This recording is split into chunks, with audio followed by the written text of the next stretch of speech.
Our developer job's about to explode. So like I don't do a lot of reaction content, but I think it's important for me, from my experience, to kind of give some feedback and my kind of observation from my work experience based on what people are saying on YouTube.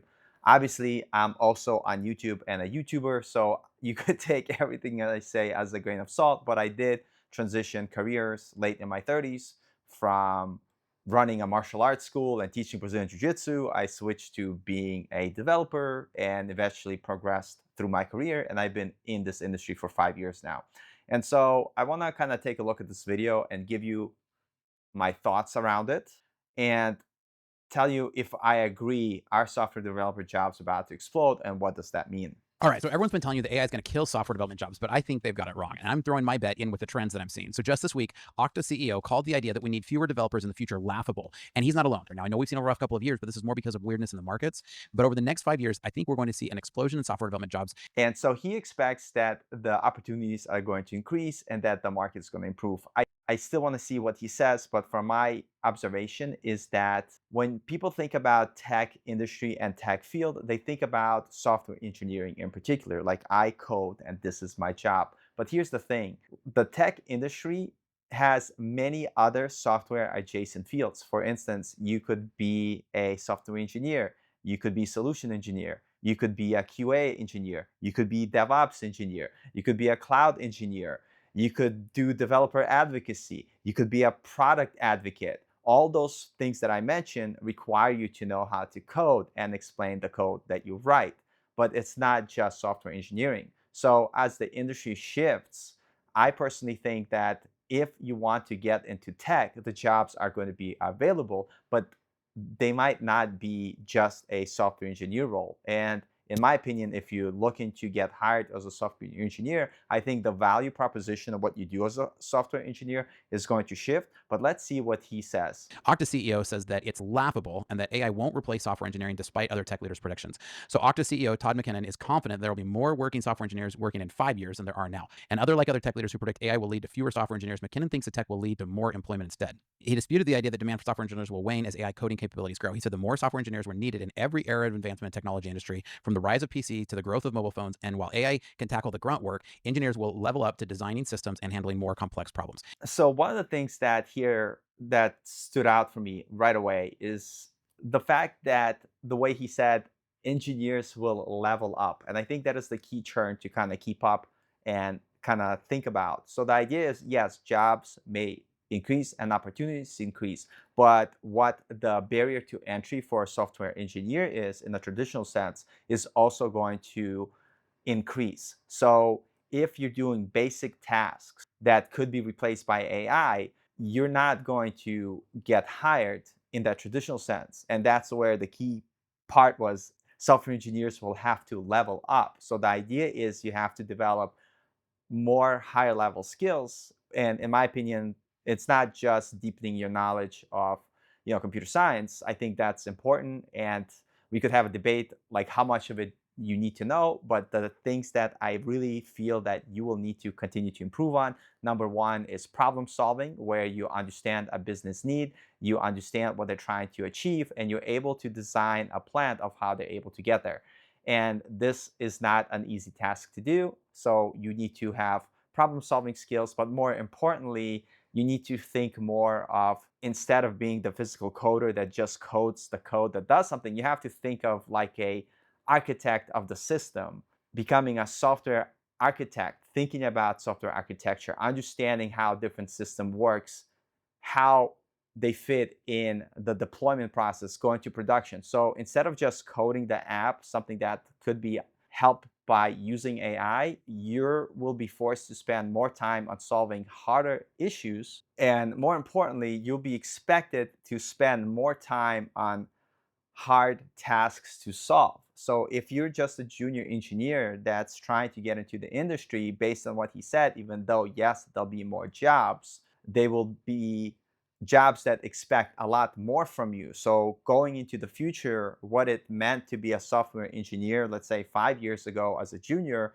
now in 2025, that could have a whole different meaning and the bar could be really, really high. And so for you who is looking to kind of break into this industry, You just have to keep that in mind and understand that where if you were able to build a simple React blog website, there's nothing wrong with that. And I think this is where we all start. You need to kind of have the ability to go beyond that and be able to build more complex systems. And again, I'd love to hear your thoughts in the comments. Before you chastise me and say, what do you talk about? Like, there's no blah, blah. First of all, if you look at software engineering jobs from here to here, you have the engineers here that solve the really hard things. They're building complex system. They really need to know a lot of data structures, a lot of math. There are, you know, senior level software engineer, and then you're starting out here. You have to understand that every level of the software engineer spectrum has work opportunity. And I watch Coding Phase a lot, and Coding Phase, he has his demographic of viewers, and his viewers are basically switching careers from a job that is a dead end job, and they just want to improve their life. So for them, they're not chasing these high level software engineering jobs for a faint company. So they start off, being a content manager to get their foot in the door. They do HTML email development, and they're slowly progress. And so of course, when you start at those type of jobs, maybe you're making $40,000, $50,000, maybe $60,000. And the goal is you have a path that will open up the door for you in a software engineering role, but you're not starting as a traditional software engineer. And so I think when people say there's no software engineering jobs, I think they're talking about a very specific piece of it where it's a high paying job where you're making six figures and you're expected to work. But the truth is, it's a spectrum. And if you want to break into the industry, you just have to set your expectation correctly. And if you can't break in as the new kind of bar that's set for a software engineer, you have so many different paths along the way where you could at least get into the door and start building your experience. So please understand, I'm not just trying to rain on everybody's parade by saying that the value is going to be so high and then you at your level are not going to be able to get hired. And that's something I've seen in my career where when I tried to get my first job as a software engineer, nobody hired me. And I thought it's ageism. It's because I'm old. It's because I'm like 39. And the fact is that I just didn't have the skill to do the job. So once I leveled up my skill and I was able to fulfill the role that I was being hired for, all of a sudden I got hired. Wow, like who would have thought? So this is a massive reversal from the doom and gloom predictions that we're hearing just months ago from these same executives. Now, Sam Altman has shifted from saying AI would replace developers to now say he wants to 10x developers. And even Bill Gates is now claiming that software field is simply too complex for AI to handle without human engineers. So, right, again, back to my point, you will need, human software engineers. But the fact is, if something could be done cheaper through automation, and it was something that a junior developer was able to do, and now it could be done with the help of AI, the expectation for a junior now is going to rise. So, yes, I totally agree that there's going to be a need for software engineers, but as a software engineer, when you're learning, I think you should always set your expectation to understand that this is not an easy field and you do need to get to a certain standard to be considered hireable.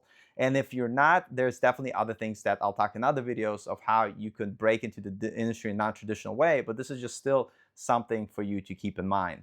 So the irony is the AI is actually making it more complex to integrate systems, not less. So we're actually needing more software developers to implement all this AI that everybody said was going to implement itself, right? So when technologies make developers more productive, companies don't hire fewer, they build more ambitious projects with the same team size. Sam Altman now predicts that AI will make coders 10x more productive, right? So he did say a very interesting thing here that I want to talk about from the standpoint of kind of what I've also seen is that he mentioned with all these different AI services that are being developed, you're actually, and to integrate them is going to be a complex process, or at least you need to know how to combine different moving parts together and make them work. And this is something that I already see because I've been using a lot of different AIs and I've been trying to build different AI products. And even though I'm not like the best software engineer, what I do find is that there's going to be a certain amount of knowledge that's required to successfully put different services that somebody else built together to solve a business need. So you might not be the software engineer that's building those services and that senior level engineer, but there is going to be a place for you in the market where instead of building those products, you're taking those services and you're combining and stitching them together, and that will be your job. And so it might not be like the job where you're building things from those systems that are very complex, which I personally don't want to do. Like I want to solve business problems. So for me, I'm okay to be in the space. And this is kind of the space that I am trying to be, like in this mid position where I want to find all these cool different tools that exist, all these services, and I want to be able to combine them together into products that solve business needs. So even though, this kind of level of what you're required to know as software engineer shifting, there's still going to be plenty of opportunity. This is where I do agree with how AI is going to create more jobs, but they're not going to be like the traditional software engineering roles, but there'll be basically jobs where you're helping businesses to implement AI in their web products or their websites or whatever. And so to me, like I'm excited about this bit because I'm actually shifting my whole mindset as how could I figure out how to help businesses become more productive with using existing AI tools that I could combine to solve their problem.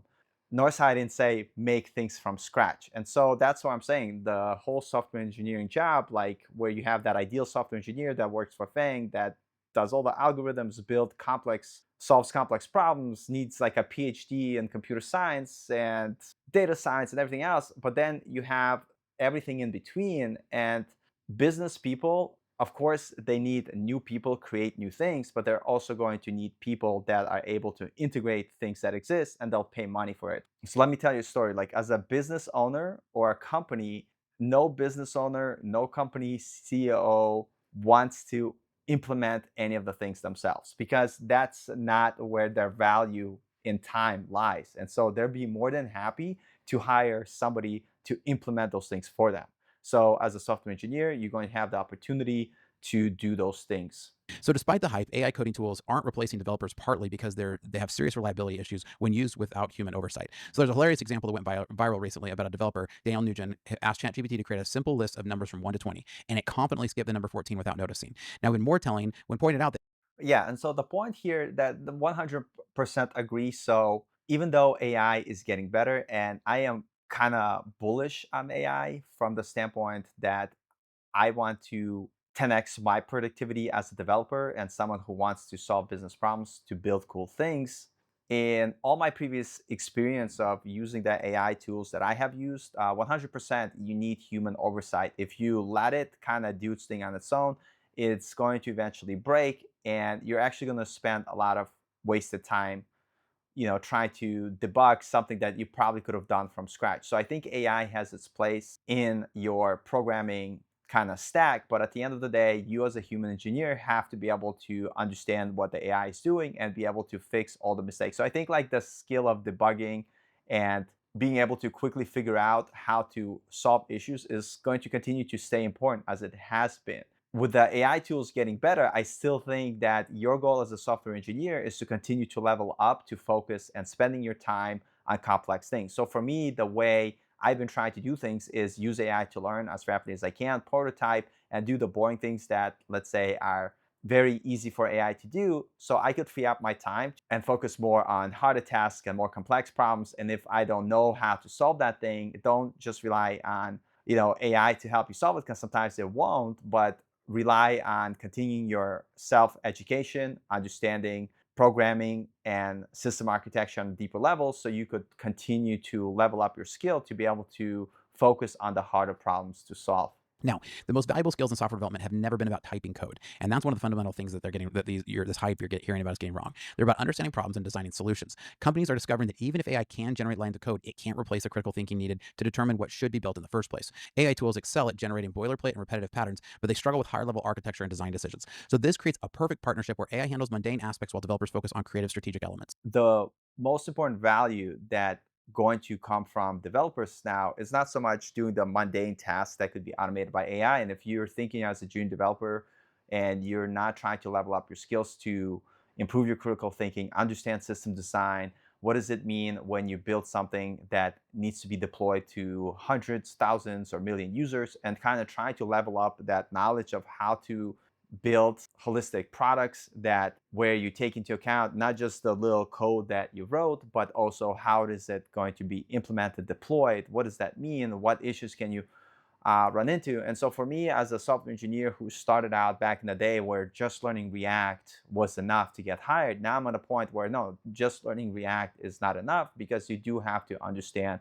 more about the more complete ecosystem. And so when I tell folks, like when you're learning to code nowadays, when you learn how to build a project, I want you to go ahead and deploy that project to some sort of system. You could use AWS, you could use Google Cloud, you could use even DigitalOcean. But what I want everybody to kind of think about is, what does it mean to build something and to deploy to production, and understanding that flow and understanding what it means getting the app working and making sure that it stays in production without having issues. And when things fail, you're able to troubleshoot, or at least you understand the process. And so the idea is before where it's like, okay, I just built a cool React app. Look how cool it is. Now it's like, oh no, I built this cool React app. I deployed it to production. This many users used it. And here's how I solved an issue that we had when we had too many concurrent users and the app was crashing. So starting to kind of understand how to solve those problems, something that AI can't do, this is something that's going to separate you from a developer who might not get hired because you just don't add enough value, because some of the things that you're doing could be done by AI, but you're thinking about those higher difficult problems to solve to add more value to yourself. And yes, this adds a whole new thing, is that, oh man, like getting a job is actually going to become higher. But here's the thing, like I said, we're talking about a very specific role that is a very specific software engineer role. And if that's what you're going for, amazing. And understand you need to get to that level of knowledge through really spending a lot of time studying, building things, understanding how system works, building systems. And it takes time. This is not an easy career to get to. But again, if you're watching this video, I can't stress this enough, is that this is the ideal position. And there's spectrum of tech adjacent careers that you could at least get started and enter and open the door for you. It might not be that six-figure job. It may be 50, 60K, 70K. And eventually over time, you are able to make money and continue your education and study, and you're able to get to that knowledge. So a lot of people think all or nothing.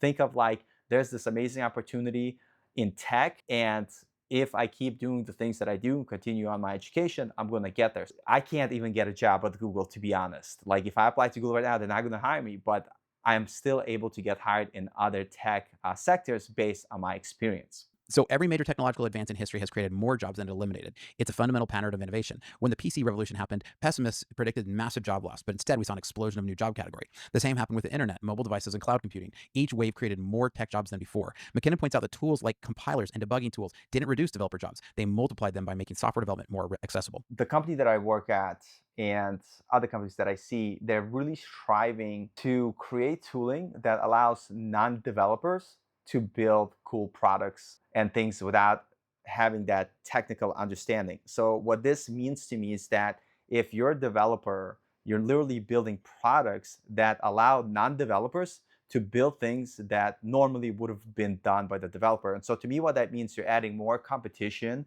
into the developer space, because now there's going to be a certain segment of the market where a developer used to be able to do it, but developers instead created a tool that allows non-developers to do that thing. So they're literally creating a thing that takes jobs from other developers. And I've seen this, and I'm gonna make more videos about different AI tools and kind of like where it fits in.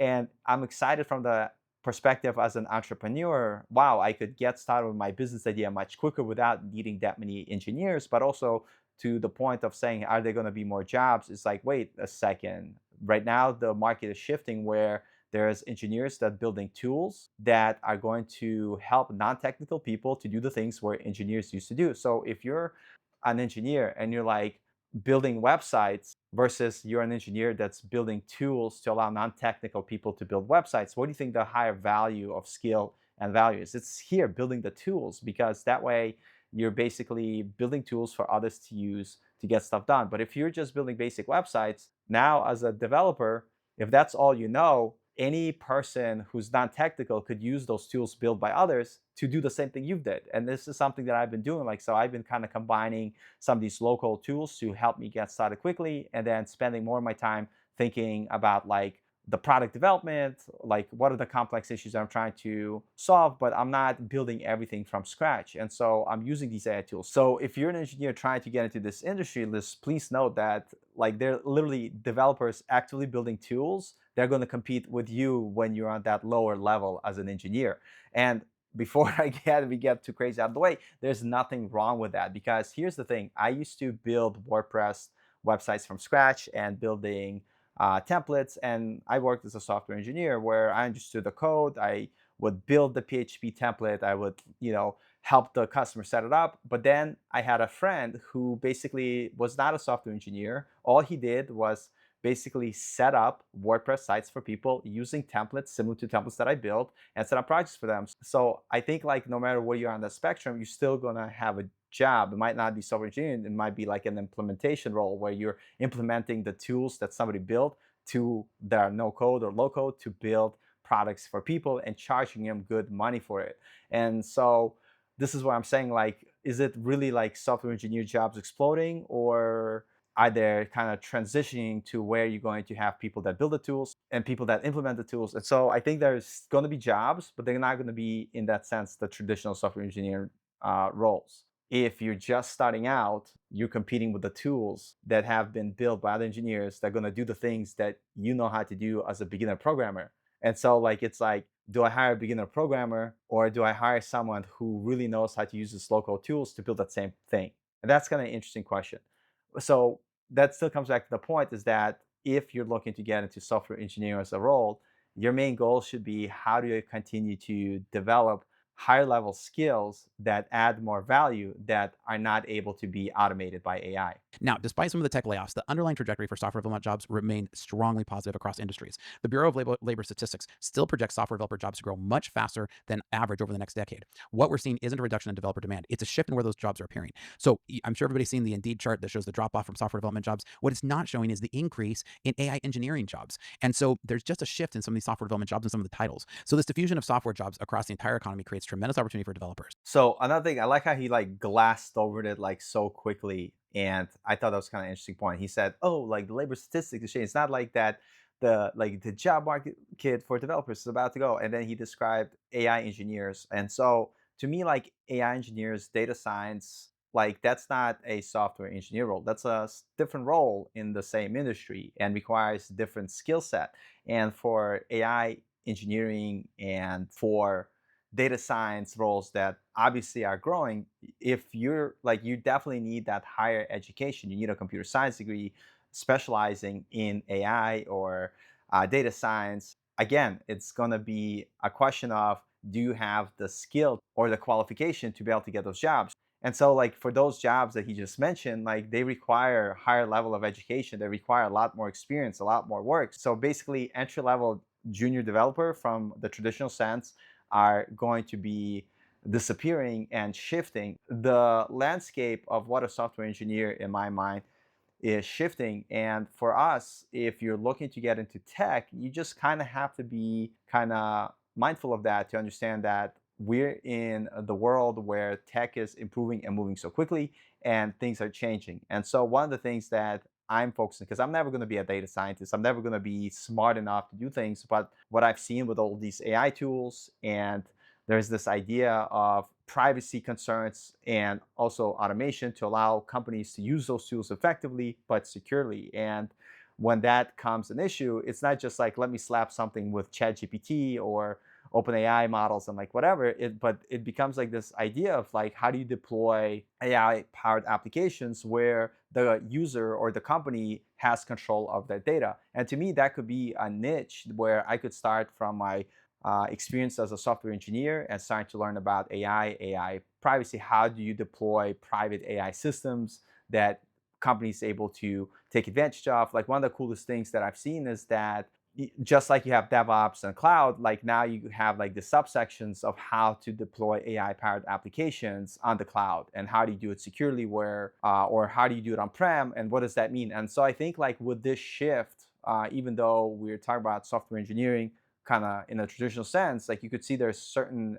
sectors that are opening up that before didn't exist. And so as a software engineer currently, you're like, oh, how do I raise more value for what I want to do? Start exploring those different avenues. Like for me, like the thing that I want to shift to is, I want to continue to do the things that I'm doing, obviously, but start to learn, because privacy is also very important for me, is How do you deploy private AI powered application where the user or the company controls the data, or as a consumer of that product, you're not giving up too much of your personal data? And that's like an interesting question. So to me, what a junior engineer was 5 years ago to where we are now has shifted. And as long as you paying attention to that shift and you're understanding where the value is, you're going to continue to grow.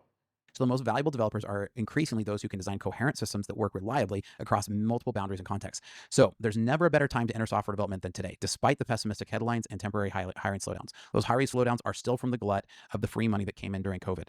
Software development comes when interest rates go down. This is simple. You can follow these patterns over and over again. So the skill gap in software development is widening, not shrinking. So again, like I like how he said in the same sentence how expectation of software engineer jobs is going to increase, and then he also said the skill gap of software engineers is widening. And so what that means is, with the gap widening, like you need to be on the right side of the engineers that have that higher understanding, and you can't be like a script kiddie where all you do is just put the little two things together and they work. If you want to compete on that traditional software engineer role, like, yes, you need to continue to level up, level up, level up. And this is where, for me, this perspective of use AI to supercharge your learning, to better understand deeper concept of building systems, understanding how to interconnect multiple systems together into one coherent system, think about problem solving at scale,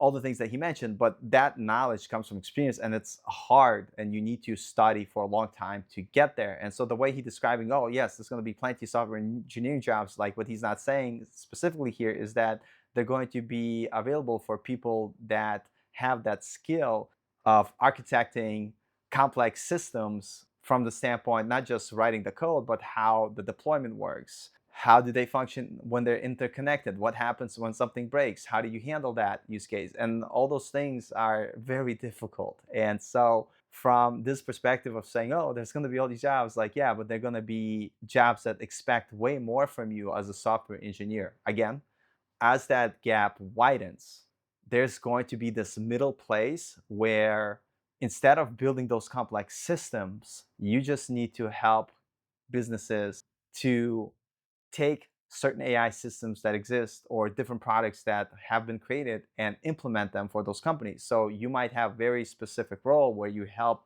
CRMs implement, very specific customer flow in their system that exists. So like you might not be coding everything from scratch. You might be using a little bit of code to combine services together to fit a need that exists, but it might not, but that role might not be software engineering. And so I'm like excited because like I see the gap that's happening. And so if you want to continue to be a software engineer, like you kind of have to push your learning and education. But at the same time, I see that there's so much stuff that's happening, and you don't need to be that person that is right here. So like in my view, I think if you really love the technical aspect, problem solving, software engineering is an amazing journey to go on and to continue to learn, and understand that in order to get some of these higher paying jobs, you do need to continue to study, learn. And if there's something is missing or you have knowledge gap, any one of us, like for instance, I never went to university, but if I needed to go back to school to kind of level up, like I'm not against it. So the idea is, like, I'm excited for the path and where things going. And as long as you're willing to do the work to learn and to improve, you could always go back to school. You could always learn new things. Like, you're always going to have a path in the industry. And if you don't make it to be that top 1%, 10%, or whatever it is, the senior level engineer, super duper, there's a whole myriad of jobs in between, like the junior to senior, where you're going to be able to find your niche and make a living to support your family. So to me, I'm not worried about not having a job. I'm more worried about how is the industry going to shift and how do I have to position myself to pivot.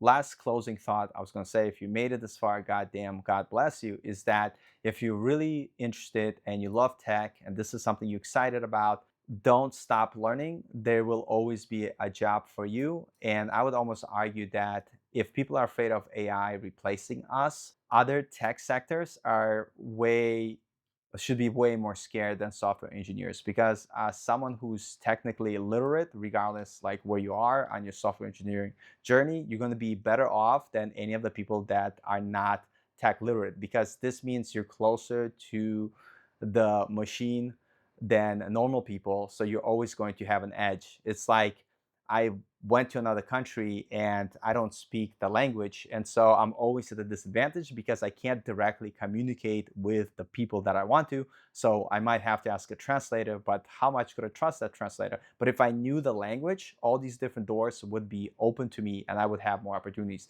It's the same thing with software engineering. If you speak the tech language, wherever you are in your journey, there's always going to be a job available to you. It might not make the 100K a year that you want to start with at the beginning, but you will eventually get there. So if you're starting out this journey, like, don't give up, keep at it.